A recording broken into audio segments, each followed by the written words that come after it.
Vamos a esto. El 22.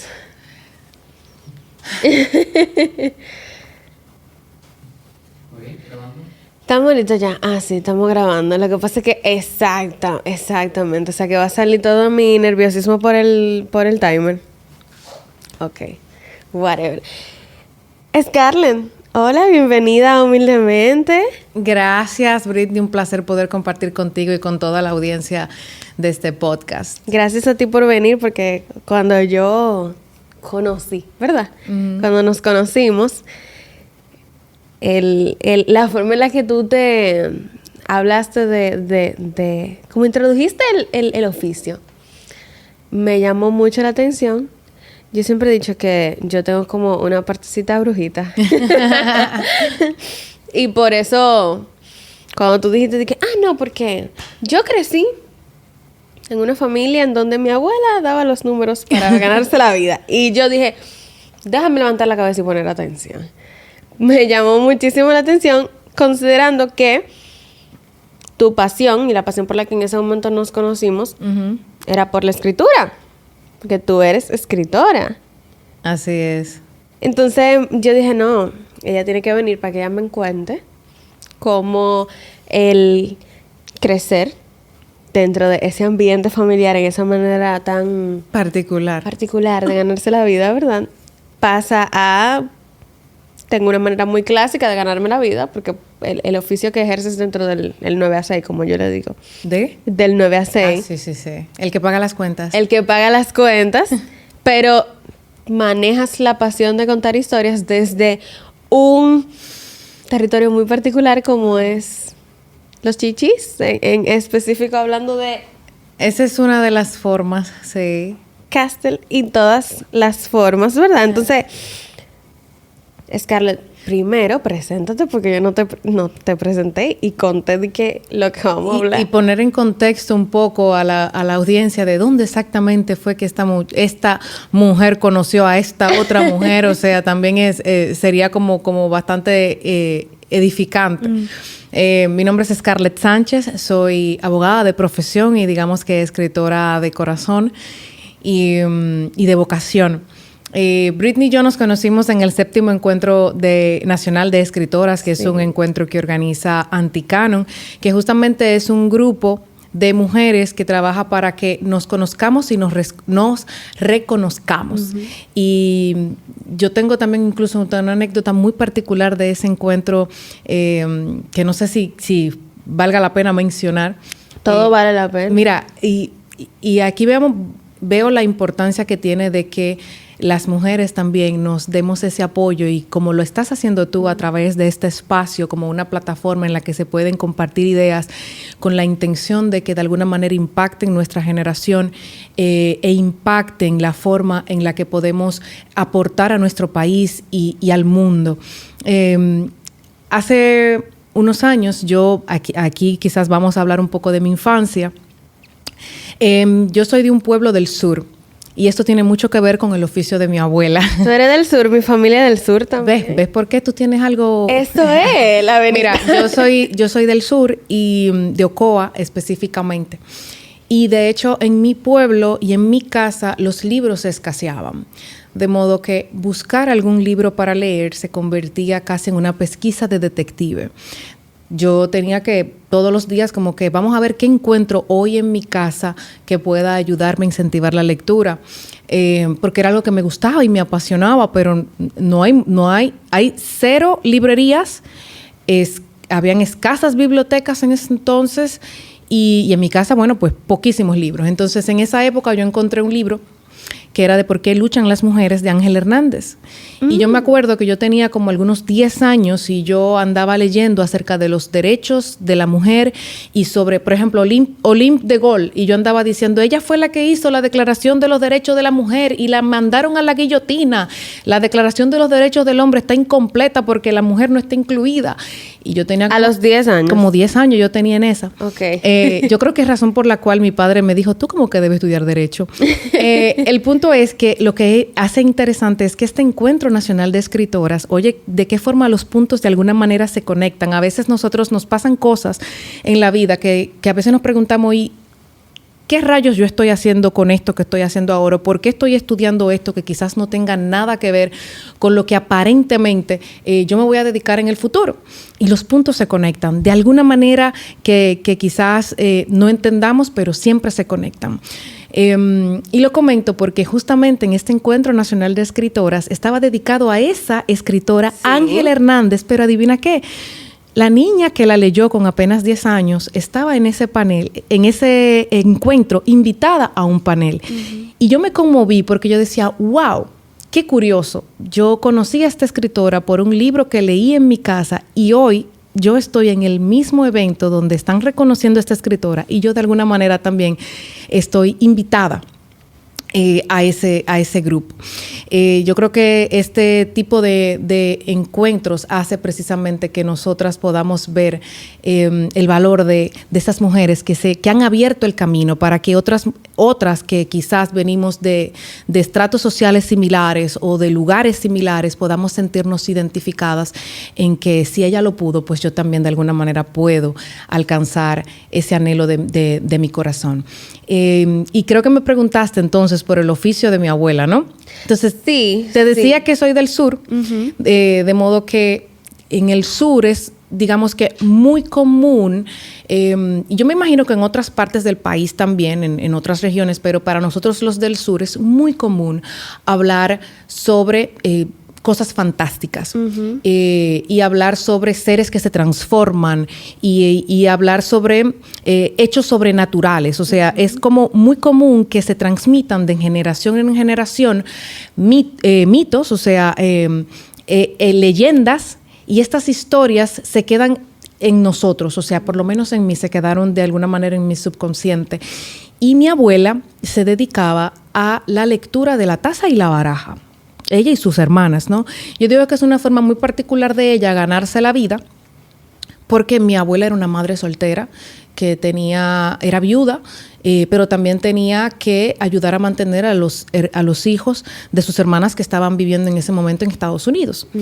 Y mi abuela lo que hacía era que leía la taza y adivina quién era su asistente. Tú. Yo era su asistente. Nos disputamos por generación quién era el asistente de mi abuela, porque mi tía también dice que ella llegó a ser su asistente, mi mamá también. ¿Era un relevo? Sí, era un relevo generacional y yo llegué con mi abuela, ¿no? A ver eso que ella hacía. Y wow, me pareció muy curioso cuando tú mencionaste el tema, o sea, como que hice memoria, que tú decías que yo decidí dedicarme a contar historias. Uh-huh. Y yo creo que de alguna manera eso es una forma de lo que hacía mi abuela. Te explico. O sea, una derivación. Una derivación, porque claro mi abuela, sí. ¿qué era lo que hacía? Mi abuela también contaba historias a través de lo que yo solamente veía línea de café, yo no veía más nada. Claro. Pero en esos trayectos de hombres a caballo que mi abuela siempre veía en sus lecturas de taza, de alguna manera yo como que me quedé impregnada de eso, en aprender a contar historias.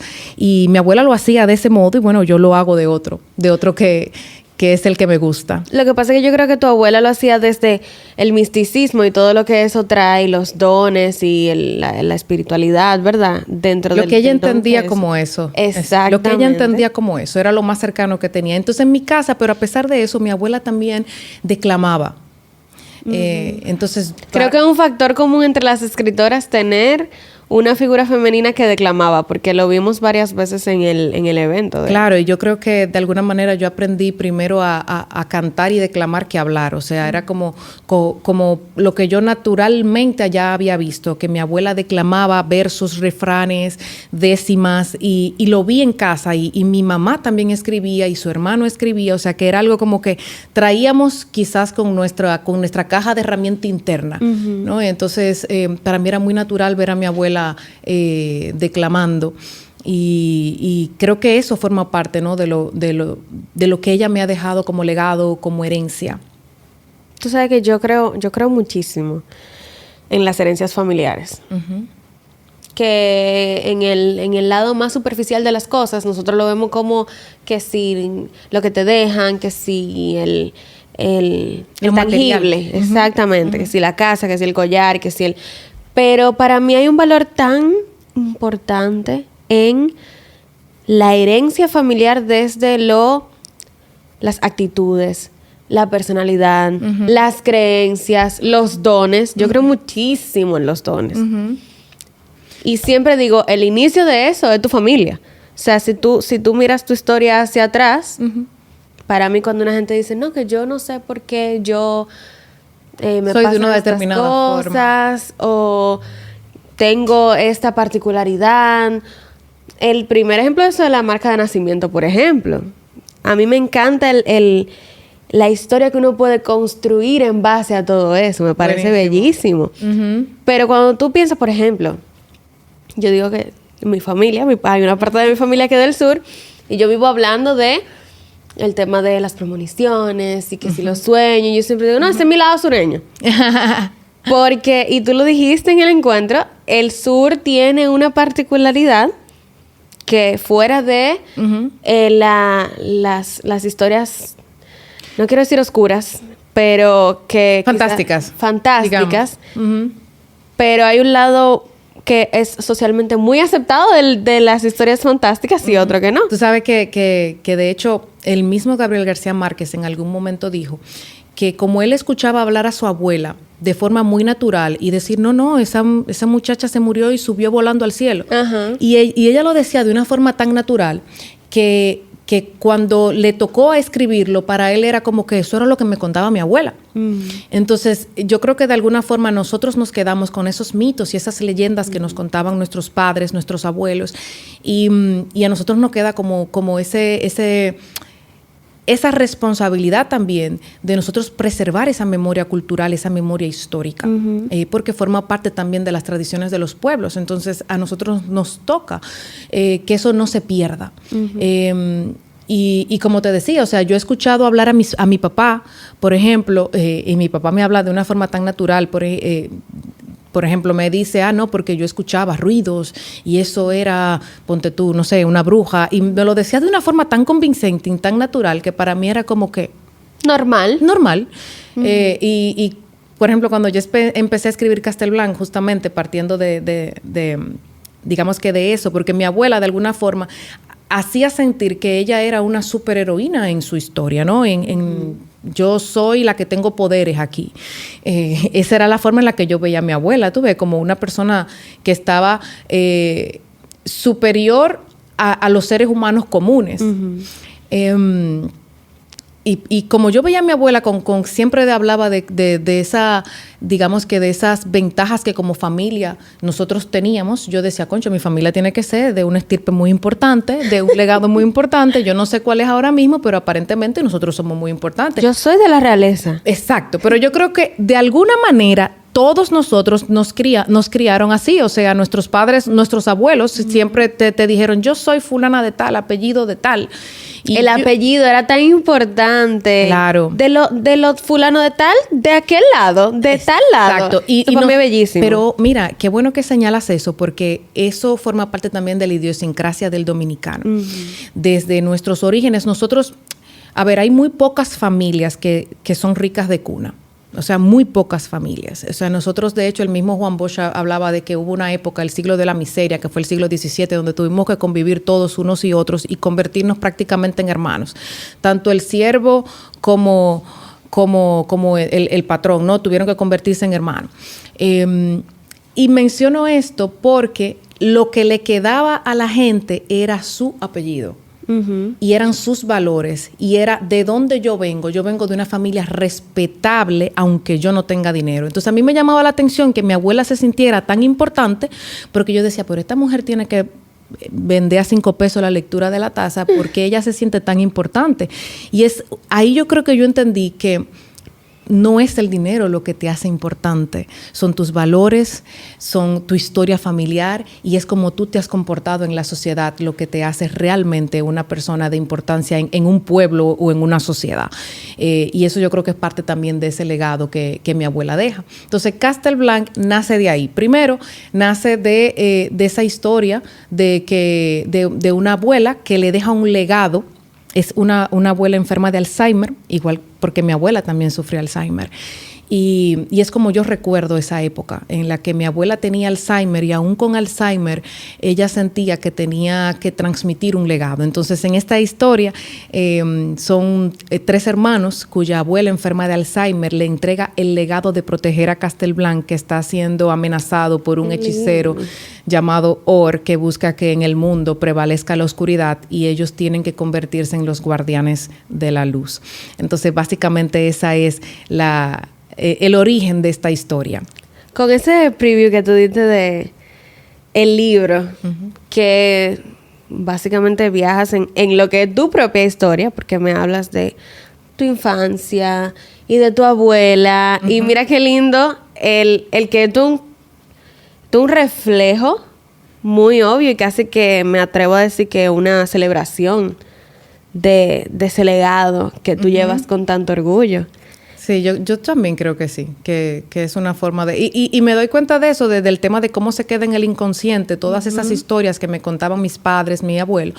Porque cuando yo empecé a escribir la historia, que veo que se suceden, digamos, esas transformaciones, esos cambios de cuerpo, de animal a humano, humano a animal, digo, bueno, es que yo de alguna manera siempre escuché eso y siempre lo escuché normal. O sea, esas son las historias que escuchamos en nuestros pueblos. Pero una pregunta, Scarlett, si tú creciste dentro de todo esta magia, ese universo tan fantástico, casi sacado de 100 años de soledad en un capítulo, hay un momento en que chocan dos Scarletts, una Scarlett que nace en este ambiente y una Scarlett que se desarrolla, como dijiste, a los 10 años y que ahora convergen las dos Scarlett y siendo tú, o sea, ¿cómo? Porque dijiste, yo creo que por eso mi papá me dijo cuando me comentabas lo de tener 10 años y estar leyendo sobre el feminismo y los derechos, ¿verdad? Que desde antes de... Yo siento que es una experiencia universal de todas las mujeres que decidimos tomar una posición de liderazgo desde nuestros oficios, con cosas que tienen que ver sobre la mujer, que nos digan, tú como que debiste estudiar Derecho, porque tenemos esa alma aguerrida sobre eso.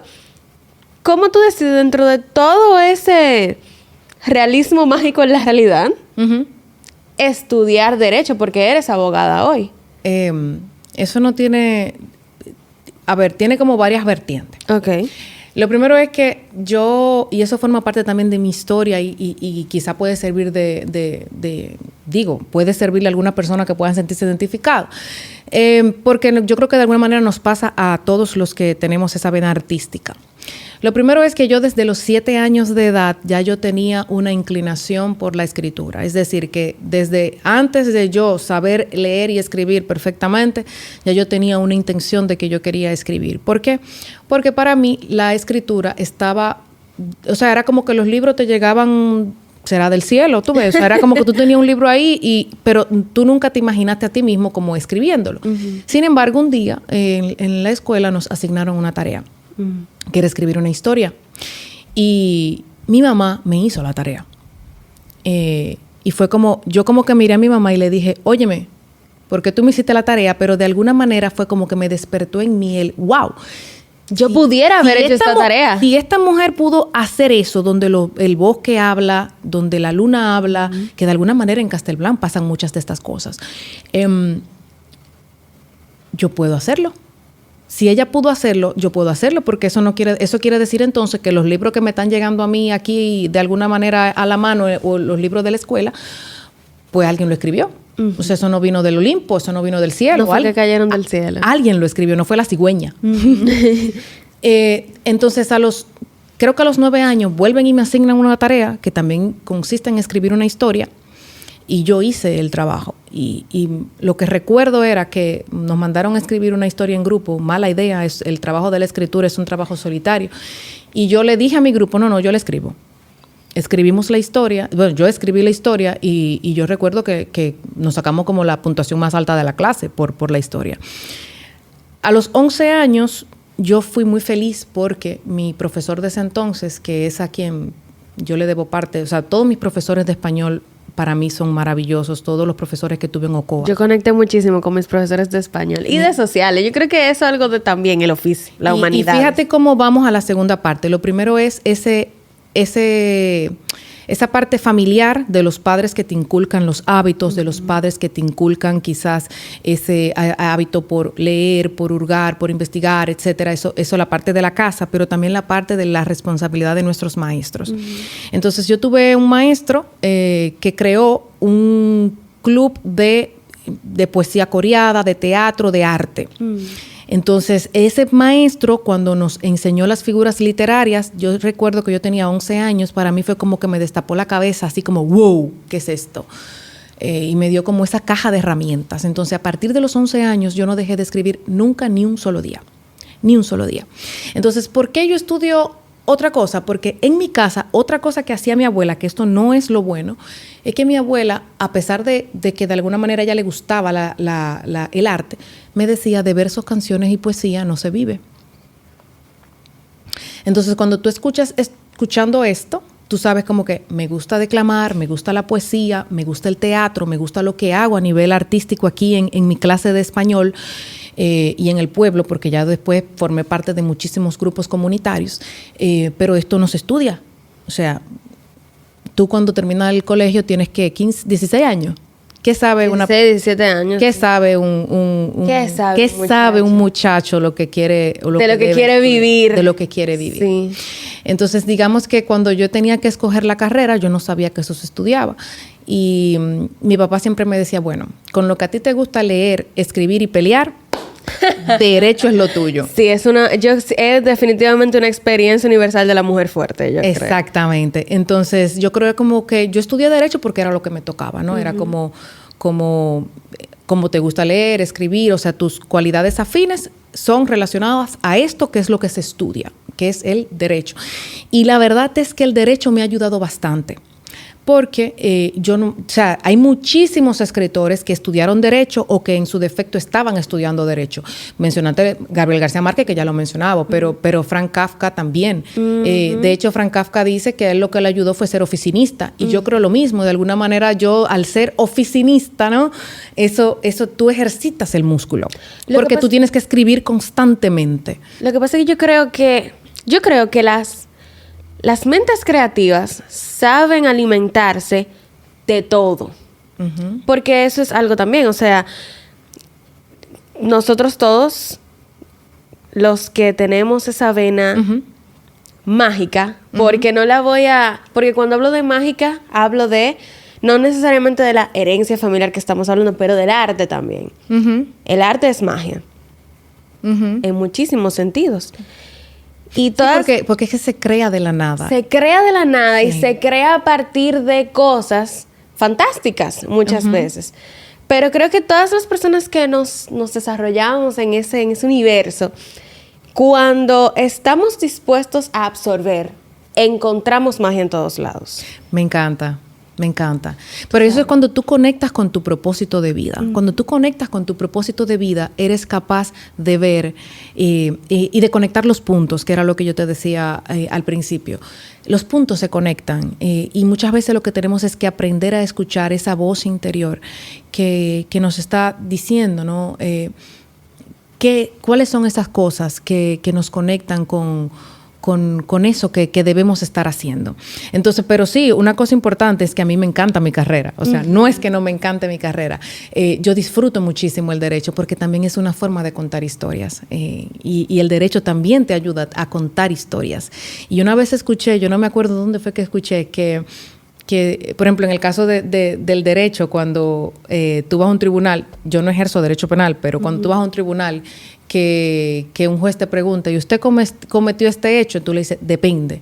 Y entonces, a partir del depende, inicia el que tú me dejes contar la historia detrás de ese depende. Entonces, fíjate cómo, aún en esa carrera, tú puedes y tienes que contar historias. Y eso es parte de lo que hacemos en el derecho, digamos. Pero fíjate, Scarlett, como tú dices. Yo creo que la abogacía es contar historias. Pero tú lo dices 3 segundos después de que hablas de escuchar las cosas dentro de ti que te hacen ser tú. Sí. Tú lo ves así porque tú eres una contadora de historias.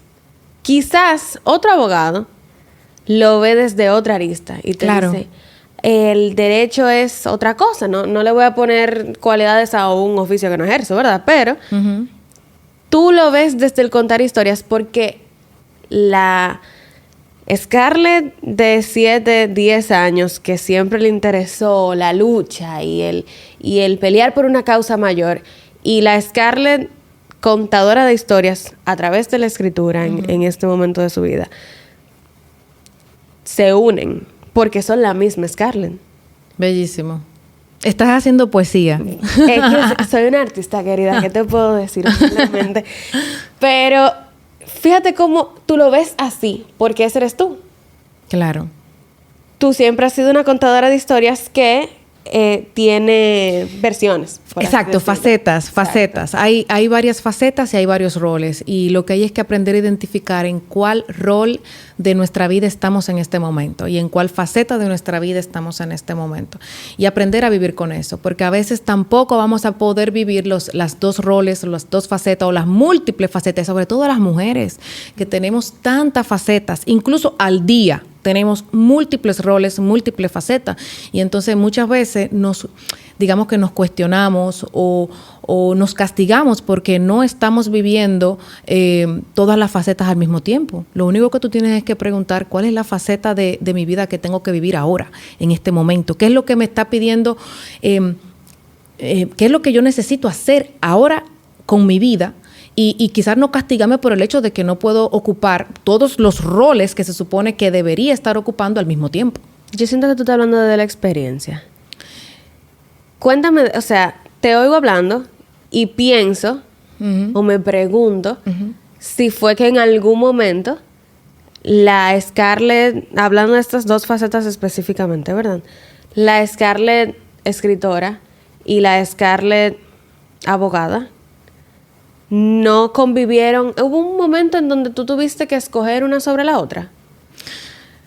Mira, eso es una pregunta complicada porque digamos que hasta el momento ambas están conviviendo. Pero yo creo que a veces es necesario inclusive entender que hay etapas en las que toca poner una por encima de la otra. Entonces, por ejemplo, sí hubo una etapa en la que, y ahí voy a conectar también con conectar nuevamente con el propósito, hubo una etapa en la que quizás yo prioricé la parte del derecho, la parte ejecutiva, todo lo que estaba haciendo a nivel de la carrera que había estudiado, pero yo sentía que me faltaba algo.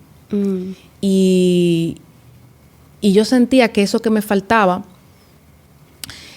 una vez escuché, y eso lo he dicho antes, una vez escuché que doña Rina Espaillat, una escritora que admiro y quiero muchísimo, que prácticamente me ha adoptado, doña Rina dijo que hay vacíos en el alma que solo el arte los puede llenar. Y yo, cuando yo la escuchaba, yo decía, sí, pero yo creo que hay vacíos en el alma que solo tu propósito de vida los puede llenar. Entonces, cuando a veces tú sientes que te falta algo, que tú sientes, es que yo siento que Dios me ha creado para algo más, es que yo siento que esto no es suficiente, que esto no es todo para lo cual yo fui creada, que hay algo que no estoy explotando. Y ahí es cuando nos toca hacer esa lista de talentos. ¿Qué otros talentos yo tengo que no estoy cosechando? Entonces, en el 2020, que es el año en el que yo le llamo esa época que fue muy dolorosa para muchas personas y yo sé que muchas personas se vieron afectadas negativamente por la pandemia, esa madre del caos, como le digo yo, ese caos que vivimos en ese momento, a algunos nos sirvió para volver a conectar con esos propósitos de vida o con esos talentos que en ese momento no estábamos ejecutando, no estábamos llevando a cabo. Entonces, a pesar de que a mí me estaba yendo muy bien en mi parte, digamos, de derecho, ejecutiva, y me estaba yendo súper bien en todo lo que yo hacía, yo sentía ese vacío, ¿no? De, aquí falta algo. Aquí yo siento que no estoy dando todo el 100% para lo que fui creada. Y ahí es que conecto con la escritura otra vez. Y yo digo, ¿tú sabes qué? Esto que siempre fue mi anhelo, esto que siempre es algo que he hecho, pero que he hecho como segundo plano, que he hecho como hobby, yo quiero que sea un oficio. Y yo quiero hacerlo profesionalmente.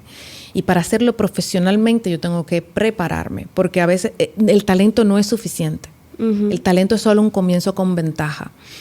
tenemos que prepararnos y ese talento hay que pulirlo.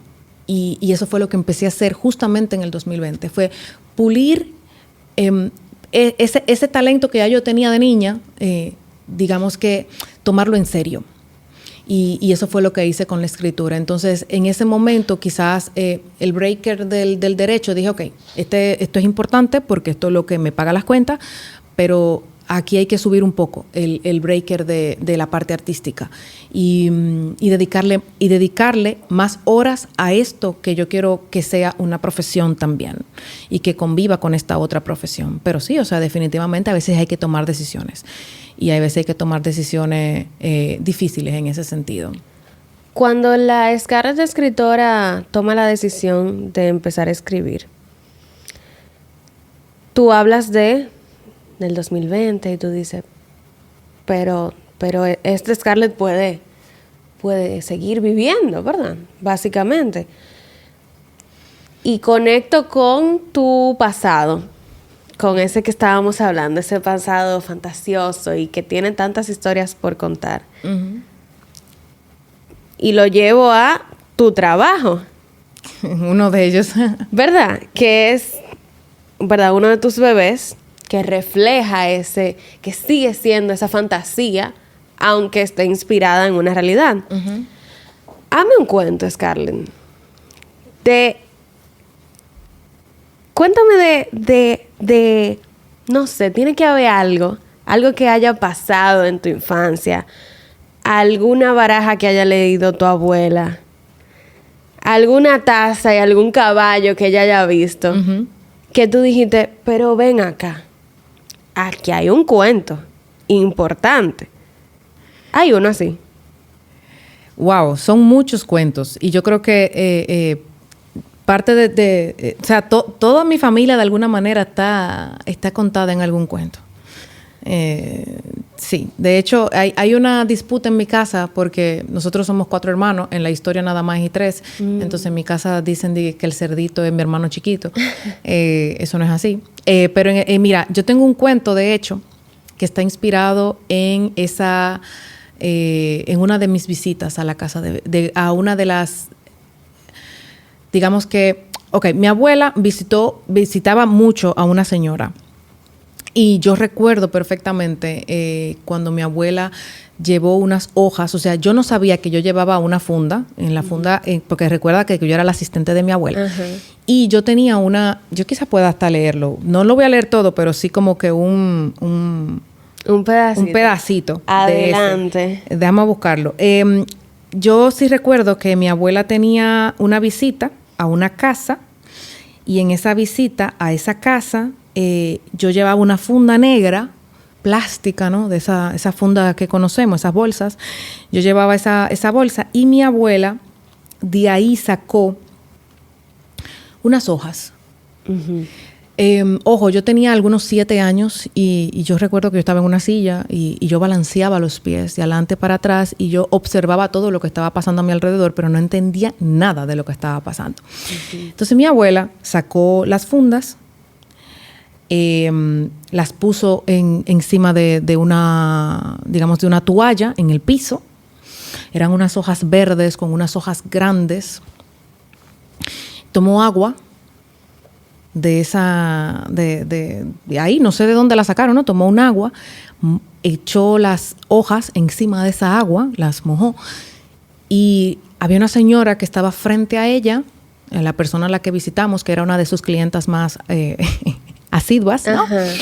Y mi abuela empezó a rociar esa agua sobre esta persona. Yo estaba anonadada, porque yo decía, ¿qué está pasando aquí? ¿Qué está pasando aquí? ¿Qué es esto?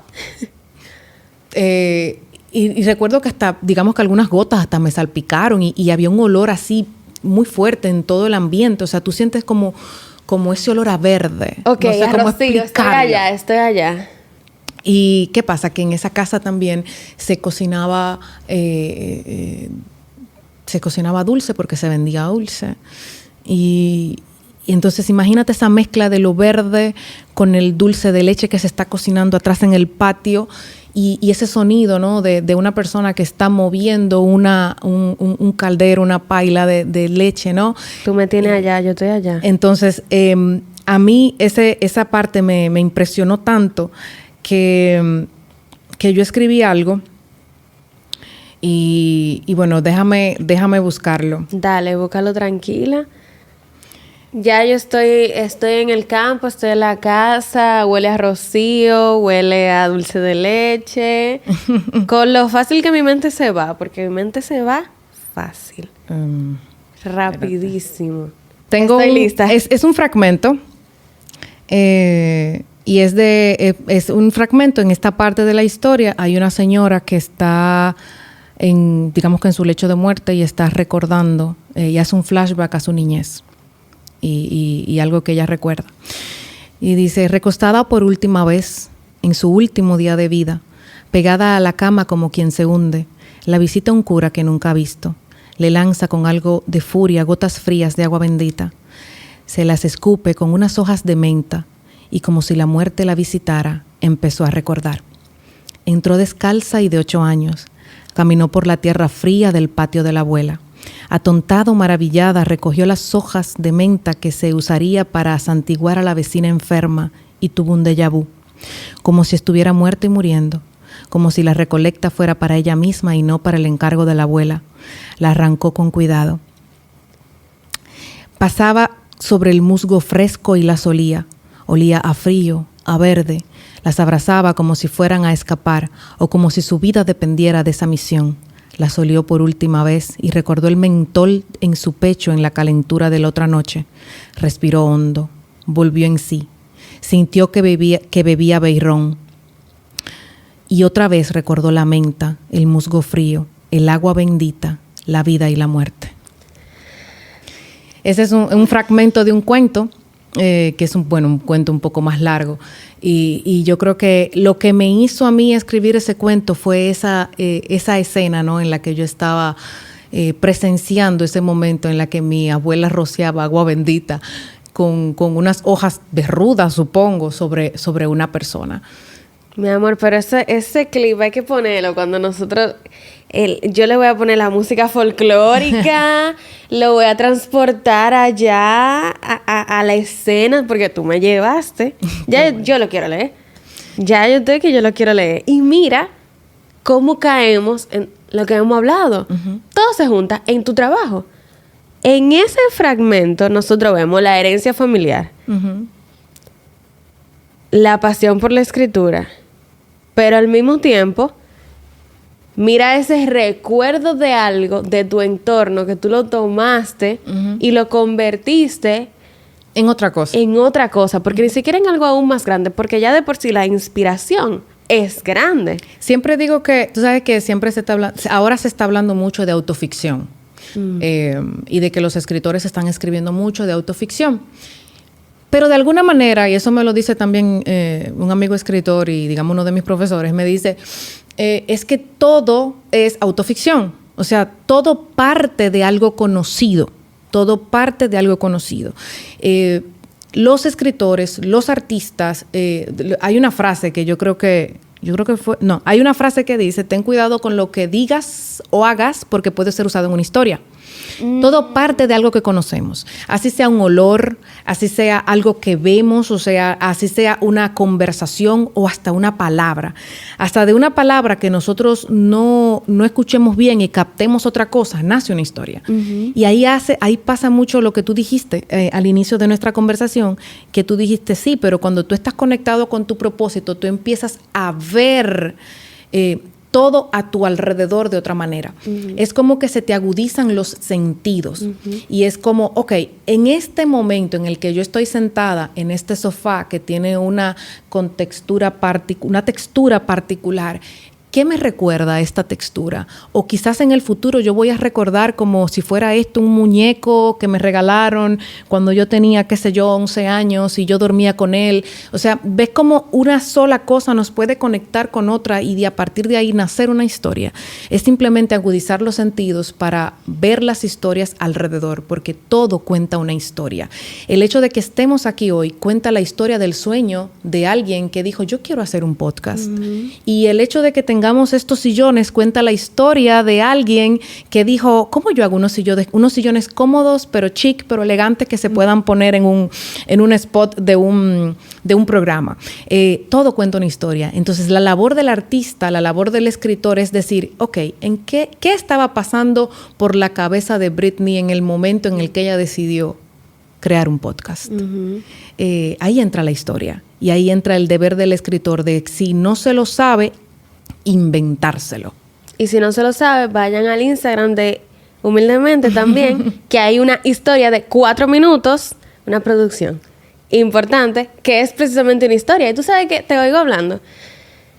Y yo digo, todo se conecta porque yo digo, lo que pasa es que cuando en todo lo que ves hay magia, todo se convierte en una historia. Exacto. Scarlett, ¿qué va a pasar ahora en tu presente, en tu futuro? Tenemos Castelblanc, pero tenemos también una trayectoria de tu trabajo. Sí. Pero en este presente y en este futuro, ¿cómo van a seguir viviendo las Scarletts? ¿Qué hay? Bueno, yo creo que lo que toca ahora en esta identificación de roles, identificación de facetas que te decía al inicio, yo creo que en mi caso, yo estoy subiéndole un poco el nivel al tema de dedicarle un poco más de tiempo al tema de la escritura. De modo que ahora estaré dedicando mucho más tiempo. Yo tengo una novela que también estoy trabajando. Tengo un libro de cuentos también. La novela que estoy trabajando es una novela negra. O sea, es una novela que mezcla la investigación y un hecho histórico en particular. Entonces amerita dedicarle mucho más tiempo. Entonces, parte también de lo que voy a estar haciendo es formándome también más en literatura y en literatura hispánica sobre todo. Entonces, digamos que ahora lo que toca es profesionalizar aún más y digamos que seguir preparándonos para poder hacer un mejor trabajo, porque yo creo firmemente que hay que seguir capacitándose y nunca dejar de estudiar. Y nunca dejar de hacer las cosas mejor, porque todo, absolutamente todo, es mejorable, es perfectible y todo puede hacerse mejor. Yo no creo que me la sé toda, yo creo que hay que seguir leyendo, hay que seguir escribiendo, hay que seguir estudiando y básicamente eso es lo que estoy haciendo. Estoy trabajando, como te digo, un libro de cuentos y bueno, haciendo la investigación también para esta novela en la que estoy trabajando. Además de la formación, que también voy a formarme en literatura hispánica muy pronto. Qué bueno. Felicidades. O sea, qué bueno que vas a seguir fomentando ese Scarlett, ¿verdad? Alimentando ese Scarlett. Hay una pregunta que yo siempre le hago a mis invitados. Y es que como mi rol aquí es más de visibilizar y de conectar y de dar ese espacio, para mí nunca ha tenido sentido que, siendo esta la dinámica que es, yo nombrar los episodios. Y al final del episodio, en esta creencia de que, por ejemplo, el autor nombra la obra al final, que mucha gente lo utiliza, la última pregunta siempre es el nombre del episodio.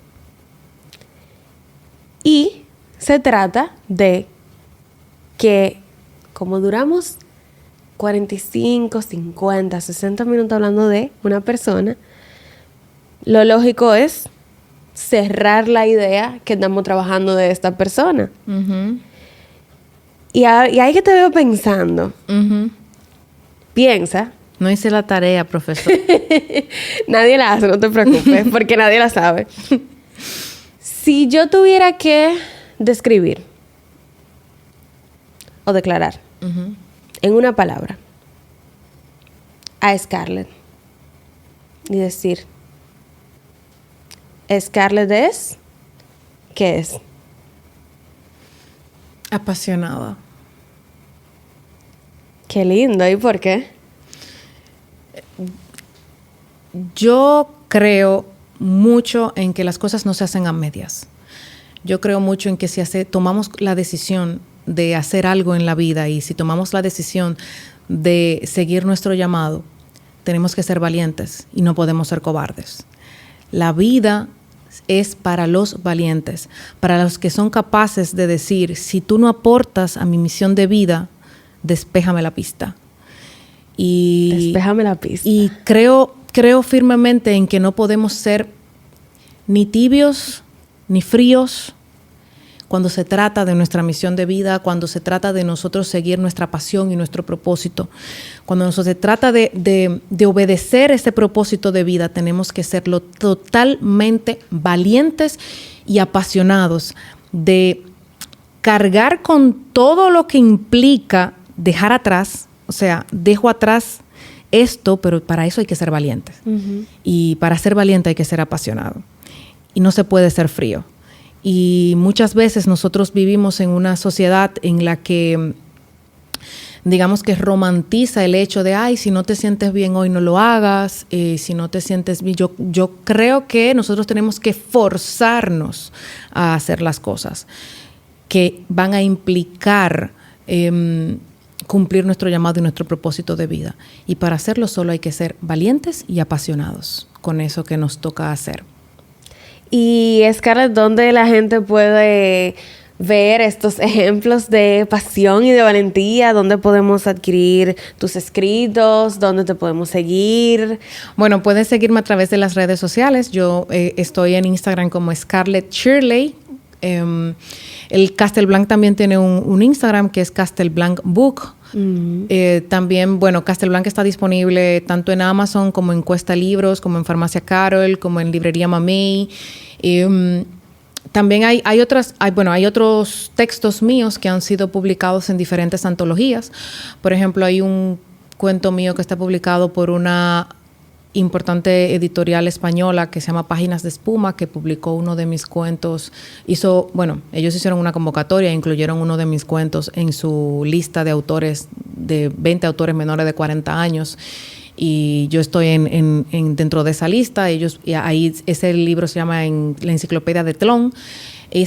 Aquí en el país yo no lo he visto, de modo que, por ejemplo, yo lo tuve que comprar por Amazon, porque no está disponible aquí en el país, porque está disponible en España y en otros países de Latinoamérica. También estoy en algunas antologías, por ejemplo, en la antología Quinta Dosis. Ahí hay un cuento mío, que es una antología del Taller Literario Narradores de Santo Domingo. Y bueno, también en otras antologías, por ejemplo, la del Ateneo Coeño. Ya lo que toca es seguirme en las redes sociales para cuando se vayan a publicar los demás trabajos. Bueno, y nada, seguirte deseando que puedas seguir viviendo no solamente esta pasión, sino todas las facetas de tu vida con la misma magia y la misma pasión. Que así sea. Amén. Y nosotros nos vemos en el próximo cuento. Hasta luego. Gracias.